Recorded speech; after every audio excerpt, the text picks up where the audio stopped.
Everyone, thanks for stopping in and seeing what I'm up to. My name is Nikki B, and I'm so glad you're here with me. Let's continue with our borderline personality disorder book. I'm diving in deeper and deeper each time, and it's pretty amazing what things have been revealed to myself and, my outlook now on some people I know. Anyway, let's dive in. Chapter 16. Practicing patience is an important technique for people with borderline personality disorder. How often have you been in a grocery store waiting for the cashier to hurry up with the person before you? Why does she go so slowly? She doesn't know that you're late? Well, not, of course. How can she know that? You stand there, slowly burning, waiting for her to test another price.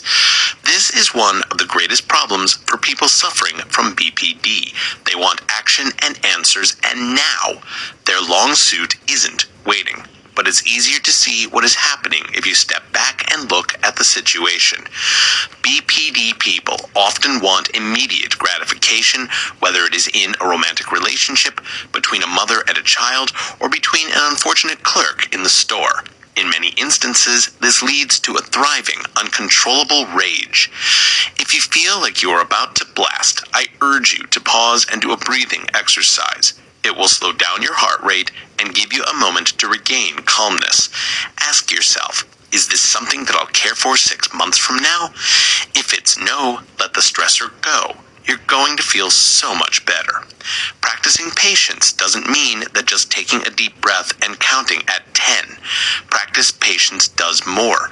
This means looking outside and analyzing the situation in a way that is irrelevant to you. This means doing something all the time until it's perfect. It means repeating what you have said 100 times to your husband until he finally heard what you said. To learn to be patient is to learn to hold the appetite for instant gratification while waiting for something you want or need. It is particularly difficult to practice patience with children, and often it takes up to 10, but it can be accomplished in other ways. Slow down and remove as many stressors as possible. If you are usually anxious to eliminate as many existing stressors as possible in your life, calm down and try not, if possible, to be ruled by your bracelet for a day. Until you speak, weigh and measure your words carefully. This will take a long time to focus on your ambitions and how you want to reach them.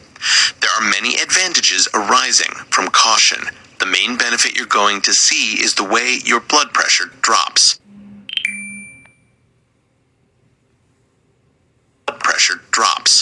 You will also see small mental health improvements. Studies have shown that patients are less anxious, and who won't? Patience is good for others, as well as patience is good for those around you. This encourages you to be a better friend, more thorough, and allows other people to relax when you're in your presence. Chapter 17. Helping the one you love. Parents of adolescents with borderline personality disorder. Are you a teenager parent who has violent moods and self-destructive behavior, severe dysfunctional connections, and white and black thought? Your child may have BPD, borderline personality disorder, and BPD's scary, isn't it? You can't stand apart from you for a moment. They think you're the most beautiful person in the world. They mock and pump you with hurtful words and possibly physical aggression a couple of hours later. Most of the time, you feel like walking around in eggshells practically because you don't know how he or she would react and what they could do next. A person with BPD can be completely natural and may often be able to act as if he or she has no issues. While some may be tempted to give up the BPD client, you are their parent and you cannot. The worst thing is you're feeling helpless. You don't know how to help your son. Recent research has shown a treatment model capable of addressing the fundamental and important needs that parents long to meet, supporting their children. Until looking at this new model, let's analyze what therapies have been used up to now and how short they may be.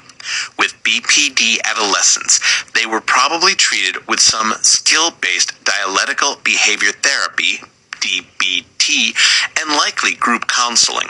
DBT is a technique developed by Marsha Lynham in the state of Washington, incorporating emotional compassion and acceptance with cognitive behavior therapy, CBT, instruction in social skills, and Middle East theory.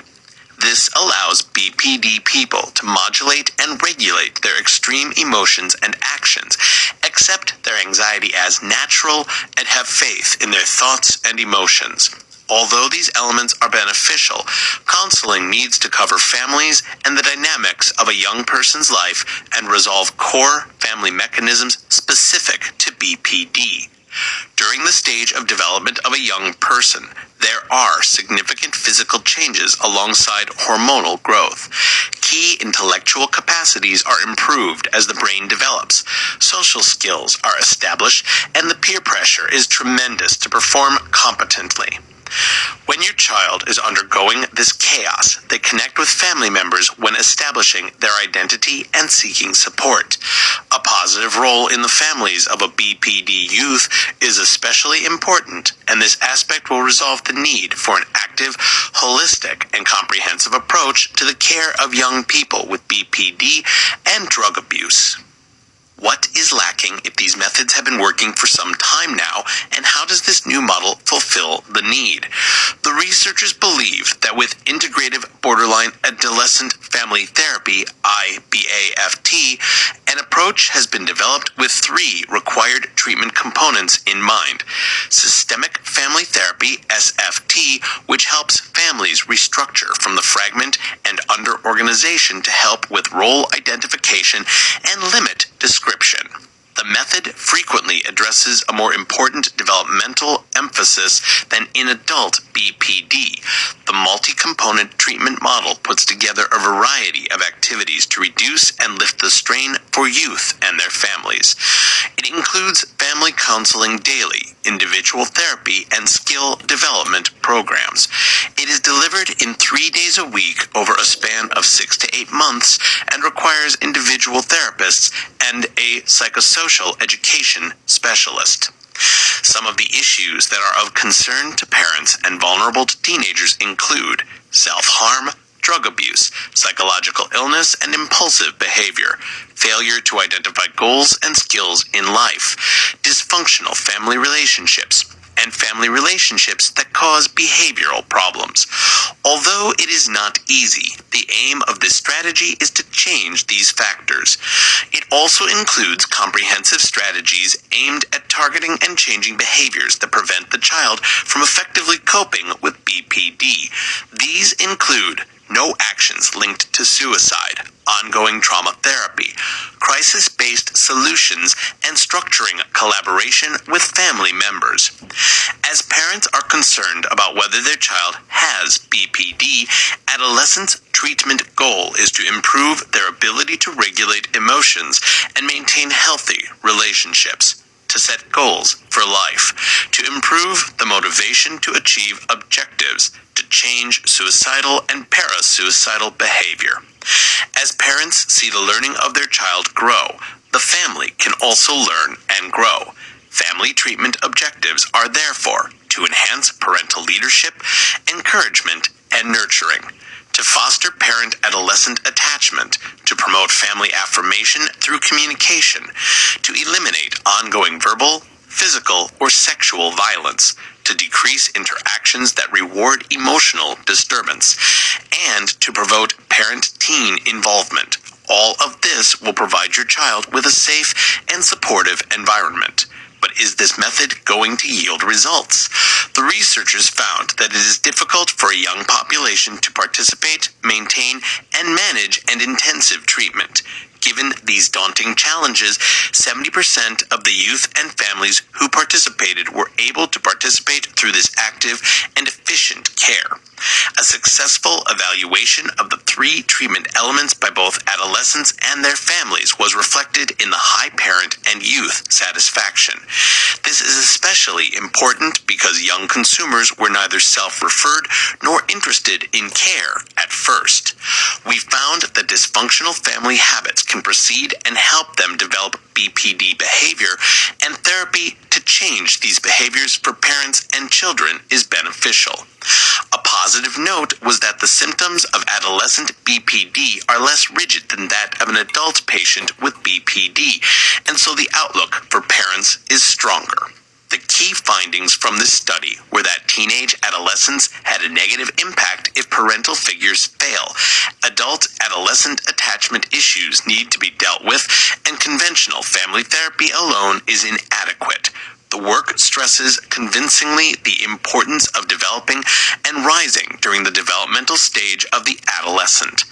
Families are pleased to know that this work adds to the increasing push towards comprehensive, systematic, and integrated approaches to mental health, which include a number of previous treatments.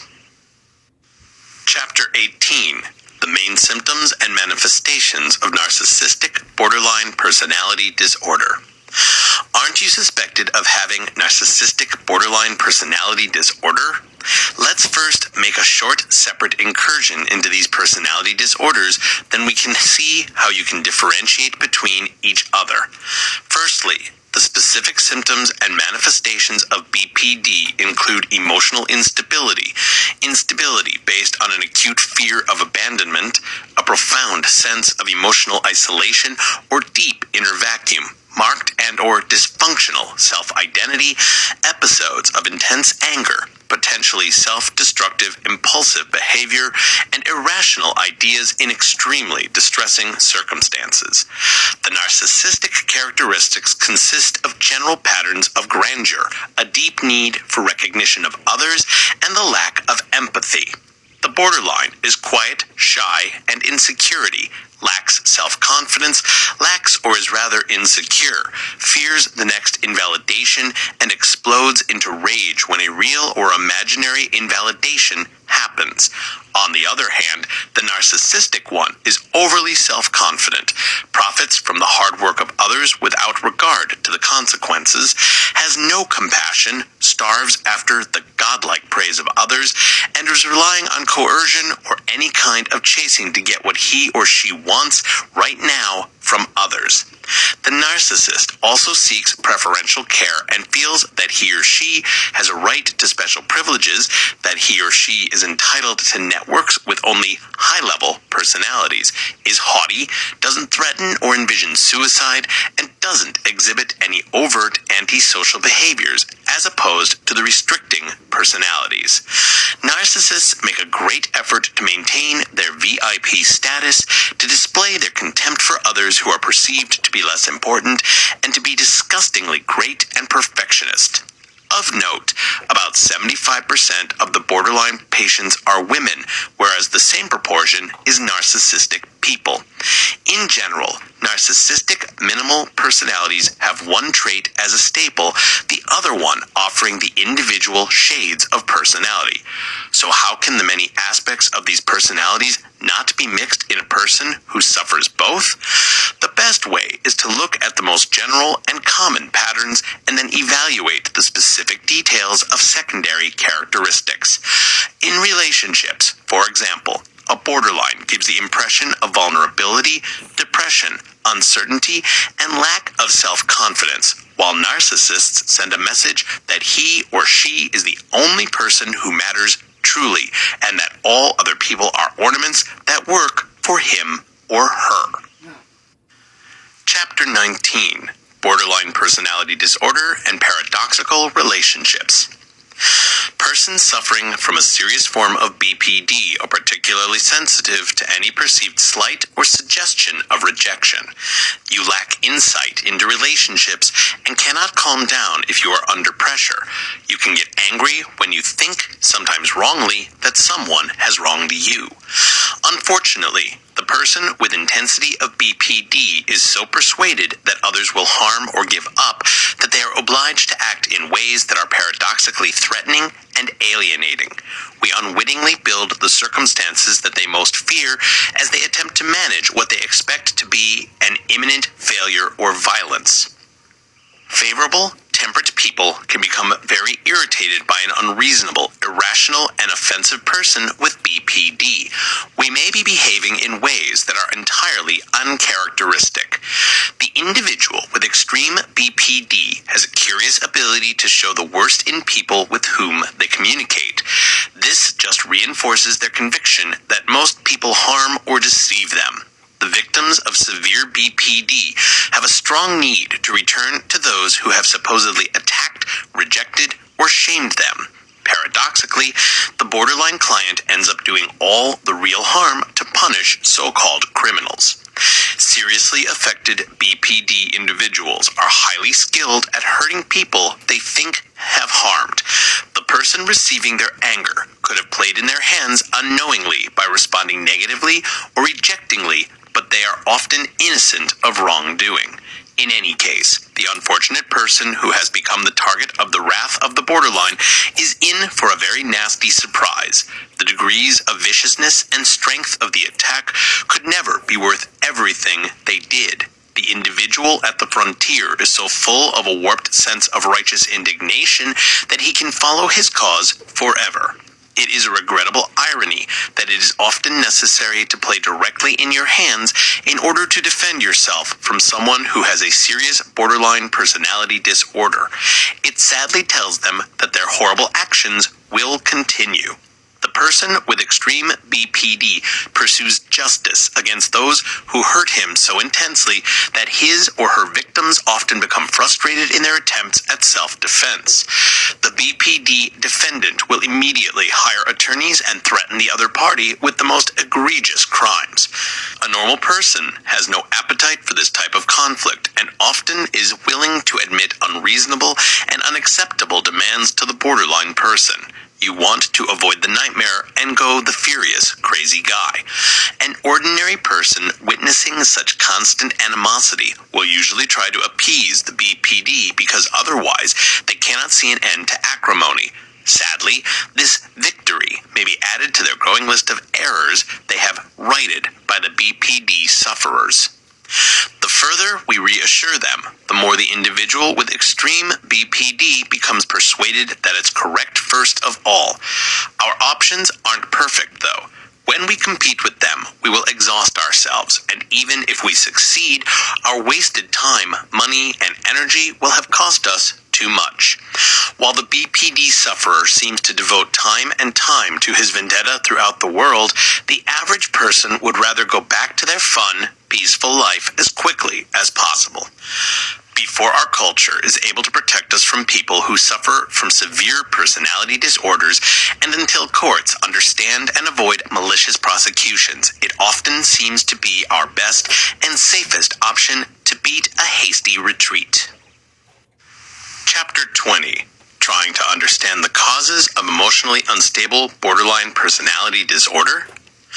Originally, three main causes of this elevated affective irritability in BPD. The first factor is a moderate ancestry inability or lack of emotional control in scientific studies. However, scientists are unsure whether these deficiencies actually cause or are only the result. This puzzle will have to be elucidated in future studies. Furthermore, the acquired emotional management skills or their absence, cognitive techniques for adjusting meanings cause feelings to become less painful, or cognitive methods of rational and reasonable views of the world, of themselves and others.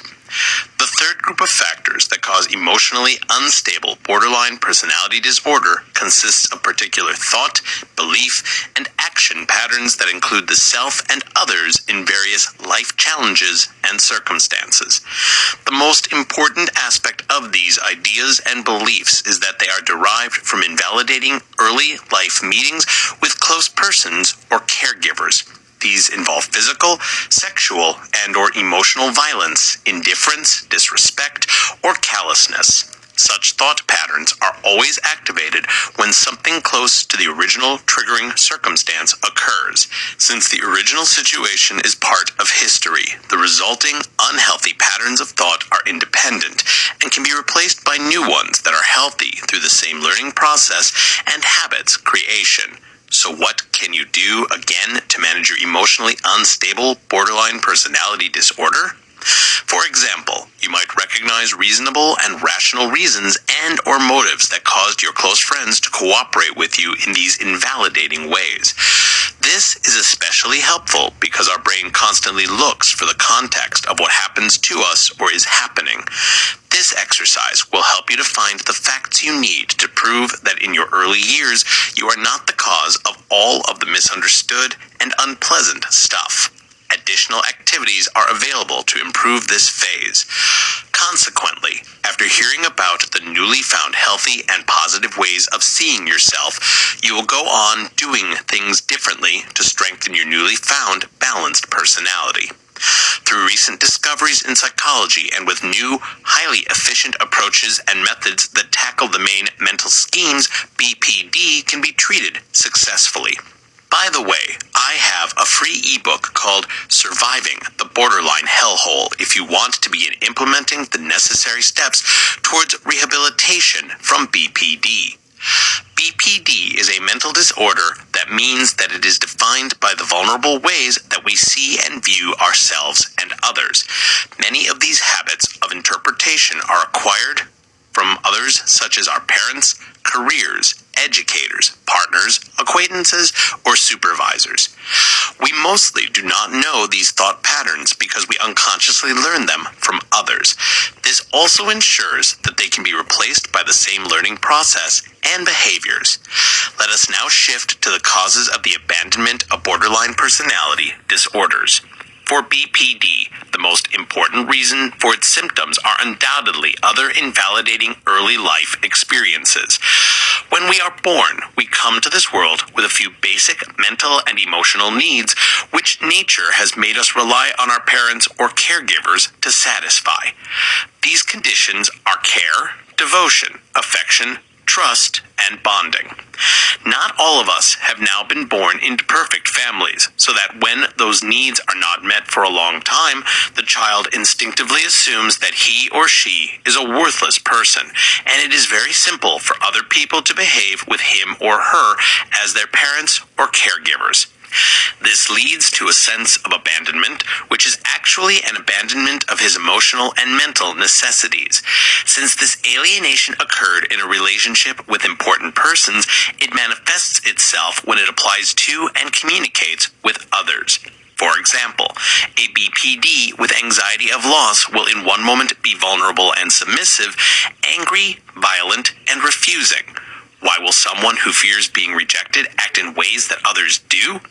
The explanation for this is that BPDs are extremely sensitive to little things, acts, and signs that others are lost.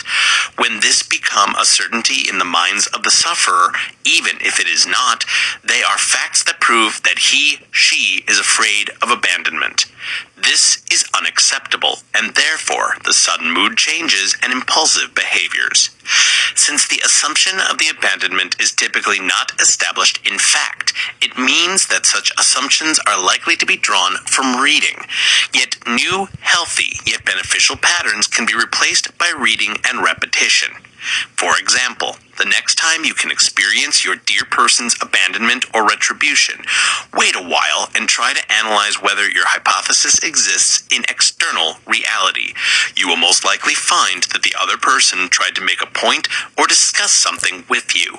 Learn to see things from the perspective of others too, and soon you will learn that not all try to harm you. 3 ready-to-use steps to coping with BPD. When you suffer from BPD, then you will definitely be trying to find some effective coping mechanisms for alleviating the stress and suffering. To begin with, the limited personality has a specific characteristic that distinguishes it from other mental disorders. It is a fear of abandonment or retribution for us by other important people, especially those with authority or power. This fear of alone occurs as you have experienced harmful attitudes and behaviors behaviors of parents or other family members, such as ill treatment, violence, emotional or physical neglect, or disrespect in your children or adolescents.